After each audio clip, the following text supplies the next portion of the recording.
friends, how are you doing? My name is Leah. I'm wearing sunglasses inside because I am so tired. I haven't slept, so I don't want you guys to see this. Hello. Okay.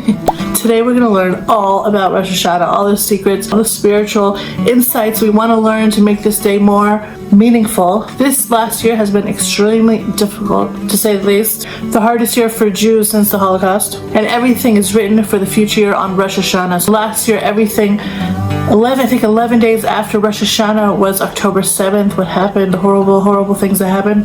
So our prayers affect the new year. So may we focus on prayers, connecting to God, and bringing new, healthy, happy, peaceful togetherness energy into the world. So I put together a mix of recipes, of insights that we can learn from previous years that I've talked about. So let's make this holiday and our days more meaningful if you're Jewish and not Jewish. I think this could all help all of us.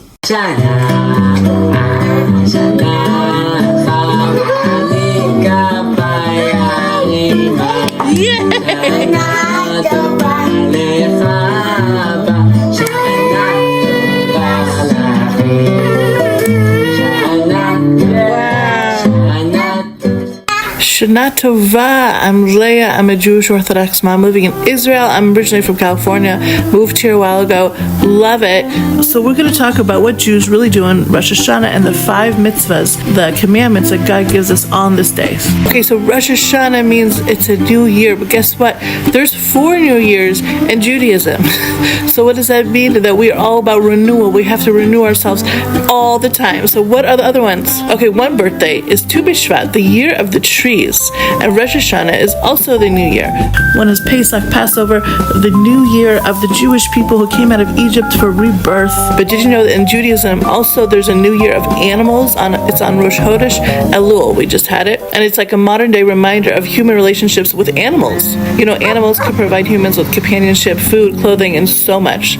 So we honor them on Rosh Chodesh on the first month of Elul.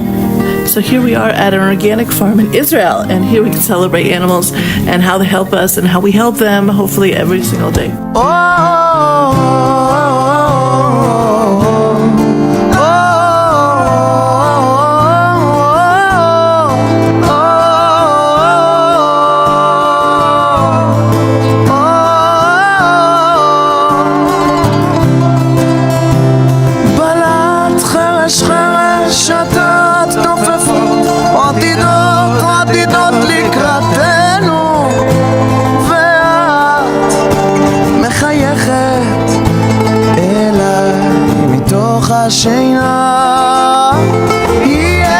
These came out looking really good. I'll try one. Baruch atah Adonai Eloheinu melech haolam v'orei ha'adamah. Good. Baruch atah Adonai Eloheinu melech haolam she'akol niyeh b'doro. Yum. Thank you for being a friend. Travel down the road and back again. Your heart is true. You're a pal and a confidant. Happy New Year, Shana Tova. Okay, Rosh Hashanah is a significant day in the Jewish calendar. It's a new year of the Jewish people. It's a 2-day holiday on the first and second days of the Hebrew month of Tishrei. Again, it's the birthday of the humankind. So just like your personal birthday, we reflect and we celebrate. This is a time of renewal, reflection, and repentance. We usually have Ram Hala, and it represents the cycle of nature and of life and the continuous cycle of the whole year. The sun rolling high in the sapphire sky keeps great and small on the endless round in the circle of life. People eat round challah on Rosh Hashanah, which symbolizes a year with life and blessings without end, a continual circle of goodness. The round challah also represents the wheel of fortune. On this day of Rosh Hashanah, God decides how much money we'll make. So we know in life how much work we do and how much effort we put into something. It can fail, so the blessing is from God. When sometimes we cannot do so much work and we can be blessed. Also, we have the opportunity to be better and to do better. And it's a never-ending circle, and we should not give up and know that we can be a better person each day, starting on this new year.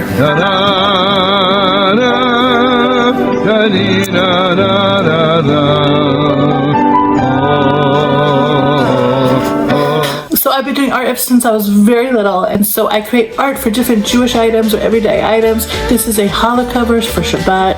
Since Rosh Hashanah is coming up, pomegranates are a huge thing. So it's a nice towel, and you can put your name on it, which is awesome. It's really big. Maybe one of the most beautiful fruit in the world, the pomegranate. And this, I must say, was one of the prettiest pomegranates I had the chance of seeing in the market. Thank you so It's much. really fantastic. Look at this crown. It is amazing. I mean, the color and so The pomegranate also symbolizes Malchut, which The is crown kingship. of creator of the world. Dominion of us in a good way. There's supposedly 613 seeds in there, which the Jews have 613 mitzvahs and commandments to do to connect to God, to connect with each other, and to connect to ourselves. So that's what. All right, so we take a little bit of pomegranate and we're going to eat it. Okay, this towel is awesome. We use it on Shabbat and on Rosh Hashanah because of pomegranates. Pomegranates are the king of fruit. If you can see, like a king, they have a crown right on top.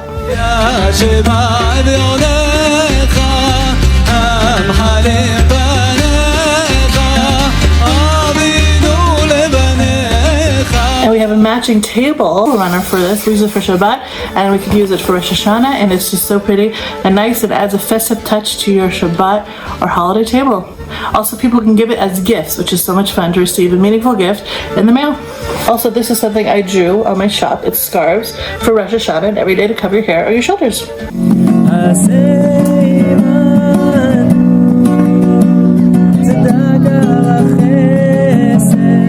שנה טובה ומתוקה.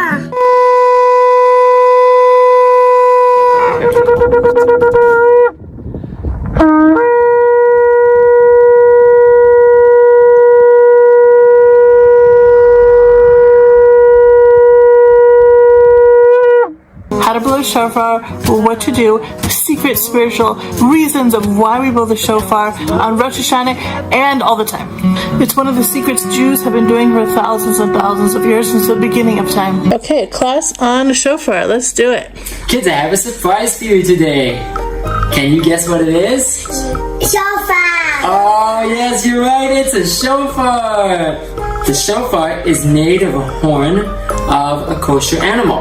It usually is a ram, which is the male of the sheep. Right. And the shofar, we blow it on which holiday? In Elul. That's right, in the month of Elul. And also on which holiday? Which Jewish holiday? Give you a hint. Has to do with the head of the year. Rosh השנה. Hashanah. That's right. Yeah. Try to swallow your spits. You do spits. Wow. Great. There's something really interesting about the sounds of the shofar. The first one is a complete and full sound. And then it chops up, and then it's a big complete sound again. So what is this? When we're born perfect, we're born pure. Our neshamas, our souls are happy to be here. And that's the first noise of this complete noise. Then life comes, we do bad things, we do things that are not connected to ourselves, to God, to our morals, and it's just like broken. You hear the broken pieces of your heart screaming out in pain or your life.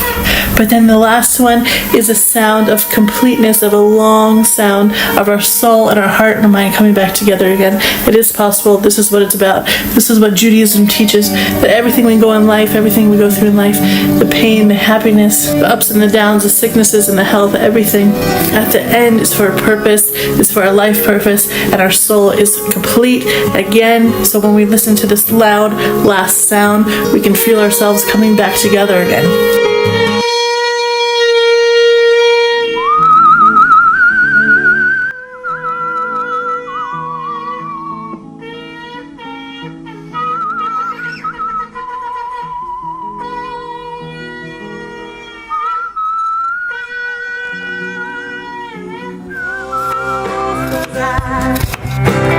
תופת השמיים, תוסה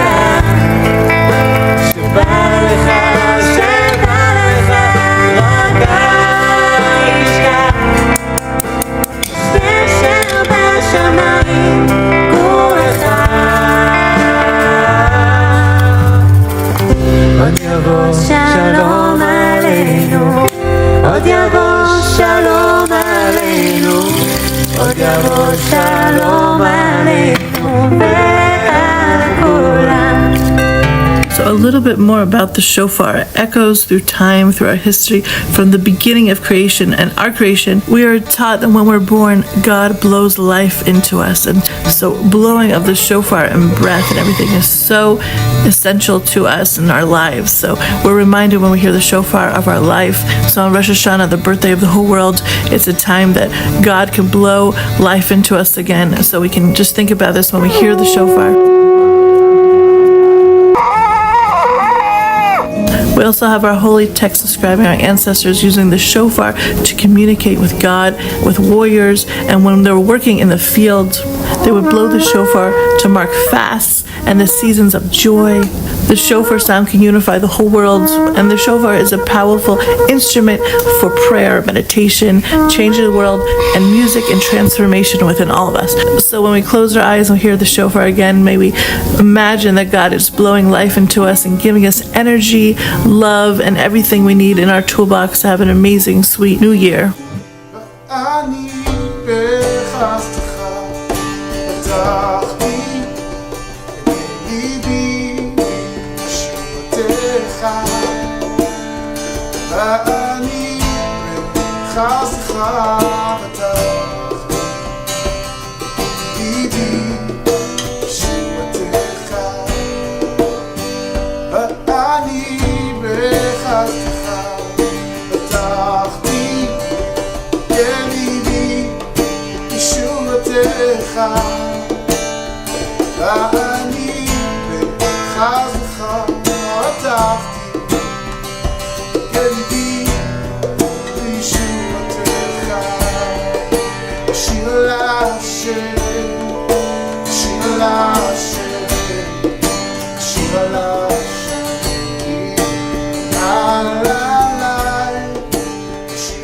What else do we do on Rosh Hashanah? Of course, the Jewish people, we eat, we have festive meals, and we also have special foods we eat on Rosh Hashanah. They're called semanim. The semanim we eat include a fun seder that we do and blessings that we can enjoy certain foods to open our hearts for the new year. For example, we dip apple into honey, which symbolizes a sweet new year, but also, fun fact, in Israel, it's more about pomegranates.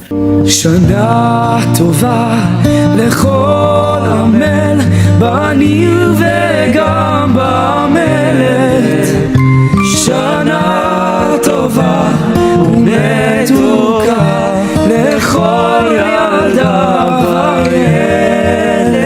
Okay, so it's all about being in the tree of life. That's what us Jews want to be. The tree of life means we're alive. Now on Rosh Hashanah, God chooses if we live or die, but guess who really chooses? We do.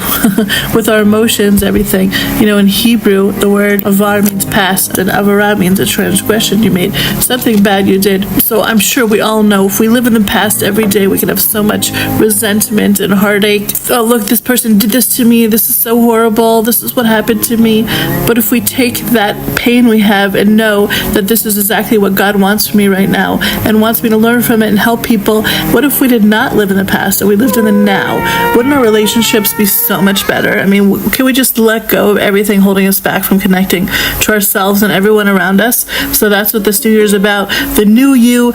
If this new year we could just pray that God helps us see everything fresh and feel fresh and let go of our anxiety or anger or depression or sadness and just live in the now. How much better could this year be? So at the end of the day, we are the ones that choose life and death, not God.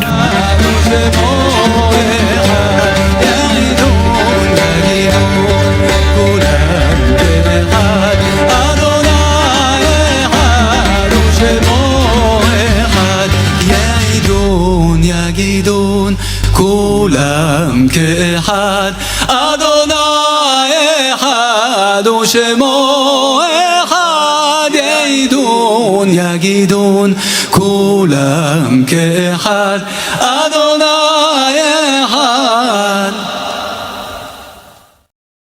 Okay, this year has been so hard, but also it's been so meaningful and connective and so deep and so real. I know all around the world we're feeling this. It's like the birthing pains. It's very hard, but we're giving birth to a better world. So everyone hold on, and we're going to have a good new year, please God. As long as we stick together and be nice to each other and good to each other. That includes mean comments online. That is really, really not good. So we all have to be nice to each other. May we all be blessed with the best year yet. May we see redemption and all be redeemed of our health problems, our relationship problems, our shalom within ourselves and our homes. May we all have peace and happiness and health. Please type below your name if you're new and where you're from, and let me know what you wish for the new year. Hope to see you soon. Shana Tova.